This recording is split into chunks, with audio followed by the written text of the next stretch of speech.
Ours was the first revolution in the history of mankind that truly reversed the course of government, and with three little words: we the people. We the people tell the government what to do. It doesn't tell us. We the people are the driver. The government is the car, and we decide where it should go and by what route and how fast. Almost all the world's constitutions are documents in which governments tell the people what their privileges are. Our Constitution is a document in which we, the people, tell the government what it is allowed to do. We, the people, are free. This belief has been the underlying basis for everything I've tried to do these past 8 years. But back in the 1960s, when I began, it seemed to me that we'd begun reversing the order of things, that through more and more rules and regulations and confiscatory taxes, the government was taking more of our money, more of our options, and more of our freedom.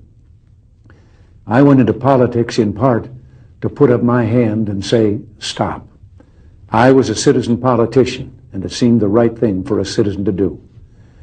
I think we have stopped a lot of what needed stopping, and I hope we have once again reminded people that man is not free unless government is limited.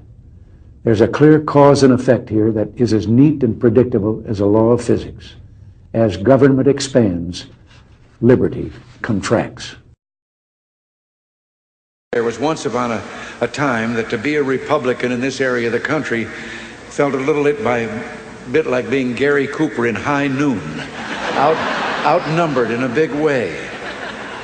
But I remember the story of a fellow who was running for office as a Republican, and he was in a rural area and it wasn't known to be Republican, and he stopped by a farm to do some campaigning.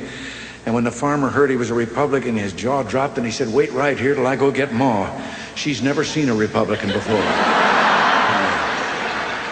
So he got her, and the candidate looked around for a podium from which to give his speech, and the only thing he could find was a pile of that stuff that Bess Truman took 35 years trying to get Harry to call fertilizer. So he got up on the mound, and when they came back, he gave his speech. And at the end of it, the farmer said, "That's the first time I ever heard a Republican speech." And the candidate said, "That's the first time I've ever given a Republican speech from a Democratic platform."